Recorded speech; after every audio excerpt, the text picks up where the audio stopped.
चाहे exam JEE का हो, नीट का हो, एम्स का हो, या फिर ऐसा कोई भी एग्ज़ाम जिसके सिलेबस में फिजिक्स रखा गया हो, ऐसे एग्ज़ाम को क्रैक करने में सबसे बड़ी बाधा अगर कुछ होती है तो वह होती है फिजिक्स। फिजिक्स की तैयारी आप कितनी भी कर लें, इसके बाद भी उसकी रेंज इतनी ज़्यादा होती है कि आपका क्वेश्चन पेपर बिगड़ सकता है। अगर आपका कमांड फिजिक्स की थ्योरी के साथ साथ उसके न्यूमेरिकल्स में हो जाए तो नो डाउट आप दुनिया का हर एग्ज़ाम क्रैक कर पाएंगे जिसके सिलेबस में फिजिक्स रखी गई हो। तो आज से इस क्लास में इसी समस्या के समाधान के लिए एक नई श्रृंखला हम शुरू करने जा रहे हैं, जिसका नाम हमने रखा है easy way to physics numericals. तो आइए सभी चलते हैं बोर्ड में आज की फर्स्ट प्रॉब्लम को लेकर। स्क्रीन में एक न्यूमेरिकल क्वेश्चन दिया गया है। यह ग्राफ के फॉर्म में है और इसमें एक ट्रेन की मोशन को दिखाया गया है, जिसमें ट्रेन 0 to 7 सेकेंड में कितना ट्रेवल करती है और उसकी स्पीड क्या रहती है।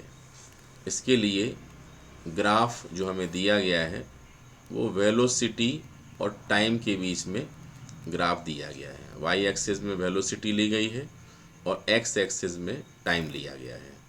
वेलोसिटी मीटर पर सेकेंड में है और टाइम सेकेंड में है। ठीक है, तो इस ग्राफ को देख करके हमें ट्रेन की टोटल ट्रेवलिंग डिस्टेंस फाइंड करनी है इन 7 सेकेंड में। ठीक है, इस बात को समझने के लिए हमें पहले डिटेल में समझना होगा, इसकी मेथड समझनी होगी, तरीके समझने होंगे और क्वेश्चन के लास्ट में फिर हम इसकी एक शॉर्ट ट्रिक बतलाएंगे, जिस ट्रिक से आप इस क्वेश्चन को सिर्फ 10 सेकेंड या 20 सेकेंड में ही इसको सॉल्व कर लेंगे और आंसर जल्दी से निकाल पाएंगे। ठीक है, तो सबसे पहले हम इसको डिटेल में समझते हैं और उसकी बेस समझते हैं, जिससे हम शॉर्टकट करने के लायक बन सकें। ठीक है, तो चलते हैं इसके लिए दूसरे पेज में। ये देखिए, इस दूसरे पेज में हमने 3 ग्राफ दिखाए हैं। एक ग्राफ xt है, दूसरा vt है और तीसरा ग्राफ है at।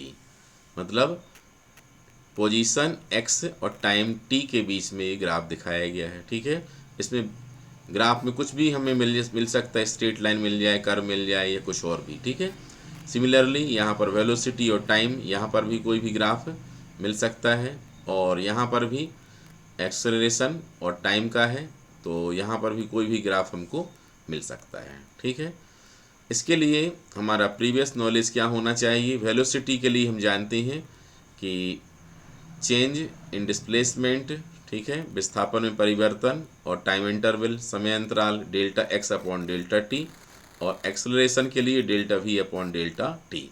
ठीक है, चाहे तो अगर हमको कर्व के फॉर्म में ना दिया जाए, इक्वेशन के फॉर्म में दिया जाए, तो डायरेक्ट फिर हम यहाँ पर delta x upon delta T के बदले D x upon d T अर्थात डिफ्रेंसिएशन के माध्यम से निकाल सकते हैं। ठीक इसी प्रकार से एक्सेलरेशन के लिए भी हम यहाँ पर d v upon d t या फिर और आगे बढ़ें तो d square x upon d t square के फार्मूले से फाइंड कर सकते हैं। लेकिन यहाँ पर हमें कर्व का फॉर्म नहीं दिया गया है, बल्कि हमको ग्राफ दिए गए हैं और ग्राफ से निकालने के लिए हम इन्हीं दोनों फार्मूले का यूज करेंगे। इनको किस प्रकार से यूज करेंगे ये यहाँ पर देख सकते हैं आप लोग। देखिए, सबसे पहले हम यहाँ पर v is equal to delta x upon delta t का यूज करेंगे। फर्स्ट टाइम होगा, इसका हम क्रॉस मल्टीप्लिकेशन कर दें तो कितना आएगा बोलिए, delta x is equal to v into delta t. Suppose करिए अगर v को हम लेंथ मान लें और डेल्टा टी को क्या मान लें, ब्रीथ मान लें, तो लेंथ इंटू ब्रीथ, लंबाई गुणे चौड़ाई क्या हो जाता है, एरिया हो जाता है। नो डाउट अगर हम वेलोसिटी टाइम के बीच में अगर ग्राफ ड्रॉ करते हैं, ठीक है, तो ऐसी स्थिति में इस ग्राफ में जो एरिया आएगा, ये देखिए लेंथ इंटू ब्रीथ क्या होता है, एरिया। मतलब v और t का जो मल्टीप्लिकेशन है किसको शो करता है, डेल्टा x को। इसका मतलब क्या हुआ, ये जो एरिया निकलेगा यही एरिया हमारा डेल्टा x कहलाएगा, और डेल्टा x का मतलब है ट्रेवलिंग डिस्टेंस, ठीक है, या टोटल डिस्प्लेसमेंट, ठीक है। जिस रूप में भी क्वेश्चन रहेगा उसी रूप में आंसर देंगे हम। जबकि यही बात अगर इस ग्राफ में हो, मतलब हमारे पास 80 ग्राफ दिया जाए, मतलब एक्सेलरेशन और टाइम के बीच में, तो फिर हम इस फार्मूले से ऐसी ही कुछ बात मिलती जुलती निकाल सकते हैं। जैसे देखिए इस वाले में हम क्रॉस मल्टीप्लिकेशन कर लें तो कितना आ जाएगा, delta v is equal to a into delta t. यहाँ पर भी ये लेंथ और ये ब्रीथ, तो ये क्या हो जाना चाहिए, एरिया हो जाना चाहिए। क्या हो जाना चाहिए, एरिया। इसका मतलब क्या हुआ कि अगर एक्सेलरेशन और टाइम के बीच में ग्राफ दिया गया है तो जो ये एरिया कवर्ड होगा, ये एरिया किसको शो करेगा, चेंज इन वेलोसिटी को। मीन्स अगर वेलोसिटी में चेंज, वेग में परिवर्तन निकालना है तो एरिया निकालना पड़ेगा किसके लिए, एक्सेलरेशन और टाइम के बीच का जो ग्राफ होगा, त्वरण और समय के बीच में जो ग्राफ होगा, तो उनका एरिया निकाल देंगे, वह एरिया ही कहलाएगा क्या, चेंज इन वेलोसिटी। जबकि यही चीज़ अगर हम v और t में निकालेंगे तो क्या कहलाएगा, ट्रेवलिंग डिस्टेंस, ठीक है। तो ये दो बातें आपको अच्छे से याद रखनी है। अब इनकी अपोजिट टू पॉइंट, फर्स्ट वाले में क्या, सीधा सीधा हम फार्मूला यही लें, अब v is equal to delta x upon delta t, ठीक है। जरा देखिए यहाँ पर डेल्टा x का मतलब है परपेंडिकुलर, डेल्टा t का मतलब क्या है, ये बेस। परपेंडिकुलर अपॉन बेस क्या होता है, टेन थीटा होता है। क्या होता है, और टेन थीटा का मतलब होता है स्लोप होता है। इसका मतलब क्या हुआ, अगर xt ग्राफ हमारे पास हो और हमको क्या निकालना हो, वेलोसिटी निकालना हो, तो हम क्या देखेंगे, इस स्ट्रेट लाइन का स्लोप निकालेंगे। स्लोप निकालने के लिए यहाँ कहीं भी हम ट्रायंगल बना सकते हैं, और ये हो जाएगी क्या, परपेंडिकुलर या हाइट, और ये हो जाएगा बेस, और ट्रायंगल बना हुआ है। या जो भी शेप बनता है, मान लो रेक्टेंगल बनता तो फिर रेक्टेंगल का निकालते, लेकिन एक्स एक्सिस के साथ में जो भी एरिया बनता है वह एरिया किसको शो करेगा, वेलोसिटी को शो करेगा, ठीक है। तो हमने इस वाले फार्मूले से डायरेक्ट ये वाला रिजल्ट निकाला। अब इस वाले फार्मूले से भी हम एक रिजल्ट निकालते हैं, a is equal to delta v upon delta t. मतलब कहाँ से लेंगे अपन, इस वाले में लेंगे। डेल्टा वी मतलब वाई एक्सिस, मीन्स परपेंडिकुलर, और परपेंडिकुलर और अपॉन में टी है, बेस है ये, तो फिर वही हो जाएगा tan theta. Tan theta means वही स्लोप, स्लोप मतलब जैसे इसमें निकाला वैसा ही स्लोप इसमें निकालेंगे, ठीक है। तो इतने रिजल्ट अगर आप याद रख सकते हैं तो निश्चित रूप में ग्राफिकल प्रॉब्लम के क्वेश्चन मोशन में आप आसानी से कर सकते हैं, ठीक है। तो अब दिए गए क्वेश्चन को हम उसके पेज में चलते हैं और अब उसको सॉल्व करने की कोशिश करते हैं, ठीक है।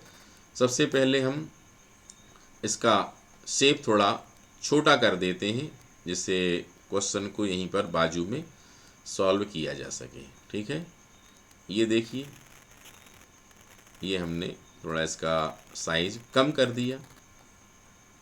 अब इसके बाद देखिए, हम सबसे पहले क्या देखें, अपने एग्ज़ाम में जो क्वेश्चन दिया गया है सबसे पहले हम ये देखें कि जो ग्राफ दिया गया किसके किसके बीच में दिया गया है। तो ये ग्राफ हमने देखा कि वेलोसिटी भी लिखा है यहाँ, और यहाँ पर क्या लिखा है, टाइम लिखा है। मतलब ग्राफ हमारा v और t के बीच में खींचा गया है, ठीक है।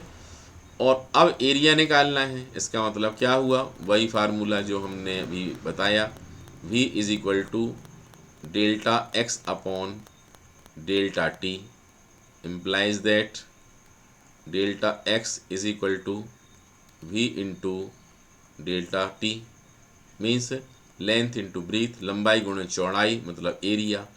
इसका मतलब क्या हुआ, वीटी ग्राफ में हमें जो कर्व मिले हैं इनके बीच का हमें एरिया निकालना होगा। किसके लिए, 0 to 7 सेकेंड में ट्रेवलिंग डिस्टेंस के लिए। मतलब ट्रेन 0 माइल से स्टार्ट होती है, ठीक है, यहाँ पर, और इसके बाद 7 सेकंड के बाद स्टॉप हो जाती है।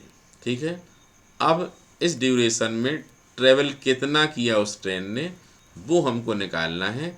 इस बात को ध्यान में रख करके हम इन सभी शेप के एरिया निकालेंगे। अब आप लोग शेप देखिए, ओ ए बी सी डी और ई और ये पूरा, ये अजीबोगरीब शेप दिख रहा है। हमें इसका टोटल एरिया निकालना होगा। जो टोटल एरिया निकलेगा वही क्या कहलाएगा, टोटल ट्रैवलिंग डिस्टेंस। ठीक है, डेल्टा एक्स। तो यहाँ पर जो पूरा शेप बना हुआ है इसको हम छोटे छोटे शेप में कन्वर्ट करेंगे। ठीक है, आप लोग ध्यान से देखेंगे अगर तो छोटे छोटे शेप हमें आसानी से मिल जाएंगे और उनको हम डिवाइड कर करके लिख सकते हैं। ठीक है, ये देखिए, इसके लिए हम इनको अलग से, सबसे पहले देखिए यहाँ ए से लेकर के यहाँ तक, ये देखिए ओ ए 2। ठीक है, फिर सेकेंड वाला शेप चाहें तो ये ए बी 3 और 2 तक ले सकते हैं, और पूरा लेना चाहें तो यहाँ तक भी ले सकते हैं। देखिए यहाँ से ये लिया हमने और इसके बाद ये ले लिया। ऐसा करने से क्या बन गया, ये यहाँ पर स्क्वायर बन गया, या कह सकते हैं रेक्टेंगल मान लें यहाँ पर। और थर्ड शेप यहाँ पर बी सी और ये वाली लाइन ज्वाइन कर देते हैं, तो एक शेप ये बन गया। ठीक है, अब फिर से आगे चलें तो यहाँ से डी वाले पॉइंट को हम पॉइंट 6 तक मिला देते हैं, तो यहाँ पर ये एरिया बन गया, रेक्टेंगल बन गया, और लास्ट में फिर एक ट्राइंगल हमको दिखाई दे रहा है। ठीक है, इस प्रकार से अगर हम देखें तो टोटल कितने शेप हो गए, यहाँ चेक करें। ये हो गया 1, ये हो गया 2, और ये हो गया 3, और ये हो गया 4, और ये हो गया 5। ठीक है, इनका हम नामनक्लेचर भी कर दें, मान लो फिर से ओ ए। अब यहाँ 2 को हम सुविधा के लिए F लिख लें, यहाँ लिख लेते हैं G, यहाँ लिख लेते हैं H I। ठीक है, ये इस प्रकार से हमने शेप डिवाइड कर लिए। अब टोटल अगर हम निकालना चाहें क्या, travelling distance delta x. Travelling distance कितनी निकाल लें, डेल्टा एक्स। तो डेल्टा एक्स कितना होगा, देखिए delta x is equal to, सबसे पहले फर्स्ट वाला एरिया, फिर सेकेंड वाला एरिया, फिर थर्ड वाला एरिया, फोर्थ वाला एरिया, फिफ्थ वाला एरिया। अब हम देखें फर्स्ट वाला एरिया क्या है, ट्राइंगल है। तो ट्राइंगल क्या होता है, half base upon half base into height. तो बेस क्या है इसका, 0 से 2, 0 से 2 मतलब 2 माइनस 0 मीन्स कितना आएगा, 2 आएगा। और इसकी हाइट कितनी आएगी, देखिए यहाँ तक है 20 और यहाँ पर है 0 मीन्स 20 माइनस 0, तो हाइट आ जाएगी 20 और बेस कितना आ जाएगा, 2 आ जाएगा। ठीक है, तो हम इसको डायरेक्ट लिखते चलते हैं। ये देखिए ट्राइंगल है तो हमने क्या लिया, हाफ लगा दिया पहले। अब बेस लिख दिया, बेस कितना होगा बोलिए, 2 होगा, इनटू हाइट कितनी है, 20 है। ये देख हो गया। अब इसके बाद प्लस सेकेंड वाला क्या है, ये रेक्टेंगल है। चेक करें बेस कितना है इसका, यहाँ 2 है, यहाँ 4 है। 4 माइनस 2 कितना आएगा बोलिए, 2 आएगा। तो ये लिख दिए 2 क्रॉस, हाइट कितनी है, लास्ट में एच का पूरा इस क्रॉस मिलाइए, 20 आया ये, और नीचे कितना है 0, 20 माइनस 0 मीन्स 20। तो यहाँ है 2 और यहाँ है 20, तो कितना आ जाएगा 2 इंटू ये आ गया 20। ठीक है, सेकेंड वाले का हो गया। अब थर्ड वाले में हमारे पास ट्रायंगल है, तो क्या करेंगे, इसका बेस है बी से एच तक, तो बी कहाँ पर आया चेक करिए, 3 में आया। एच के बाद देखो चेक करिए कितना आया, 4 में। 4 माइनस 3 कितना हुआ, 1 हुआ। ठीक है, तो यहाँ पर आया कितना, 1 इंटू हाइट कितनी है एच से लेकर सी तक, तो एच में है 20 और सी में है 30, तो 30 माइनस 20 कितना हुआ, ये हो जाएगा 10। अब इसके बाद आता है नंबर 4।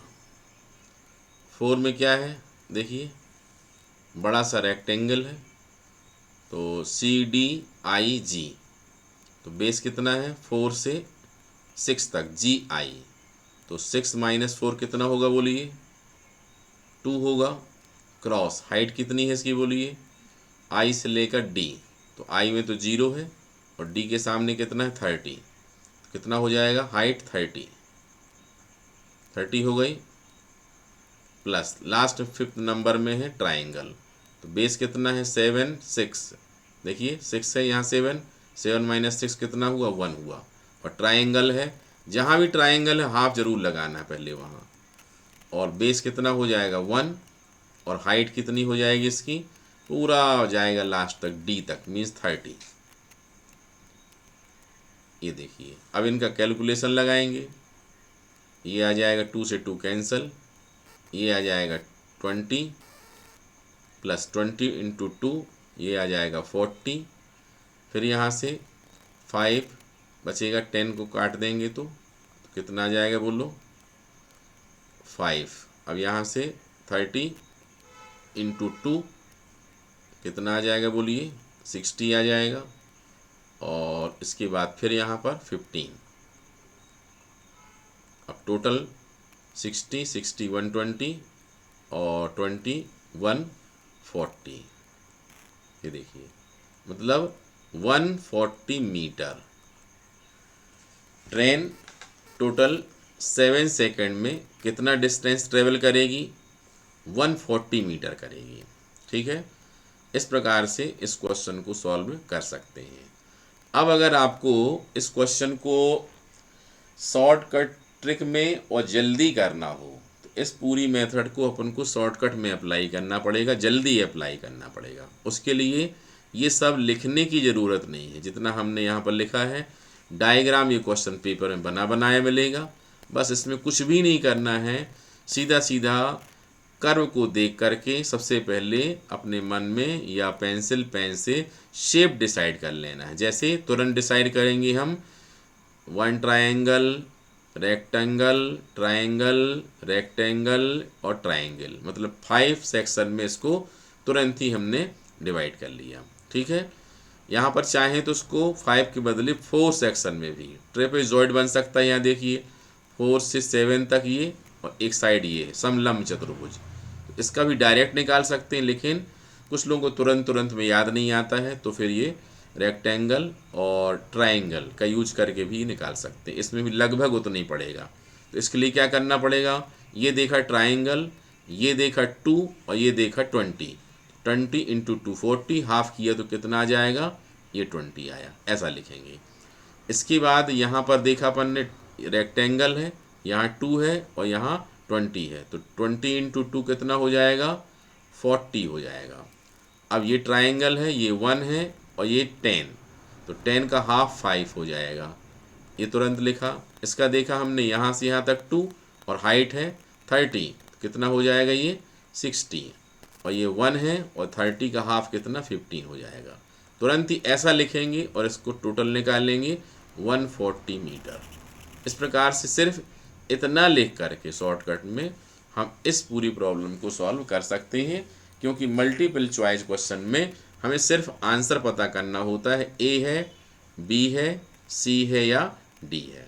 ठीक है, और डिस्क्रिप्टिव टाइप के लिए जो स्टूडेंट्स 11th में पढ़ रहे हैं उनके लिए एग्ज़ाम में क्वेश्चन 3 या 4 मार्क्स का अगर आता है तो ऐसा करके सॉल्व पूरा करना पड़ेगा उनको। लेकिन JEE नीट वगैरह कंपटीशन एंट्रेंस एग्जामिनेशन के लिए हमें शॉर्टकट में करते बनना चाहिए और कम टाइम में जल्दी बनना चाहिए और सही सही बनना चाहिए। ठीक है, तो आज ये फर्स्ट क्वेश्चन लिया था हमने, देखने के लिए एक क्वेश्चन है ये, लेकिन ऐसे बहुत सारे क्वेश्चन, जैसे हमने VT ग्राफ का लिया, आप लोगों के सामने वो XT ग्राफ का भी हो सकता है, AT ग्राफ का भी हो सकता है, उसमें वेलोसिटी भी फाइंड करना पड़ सकती है, अलग अलग चीज़ें निकालना पड़ सकती हैं, लेकिन मेथड सबके लिए यही होगी।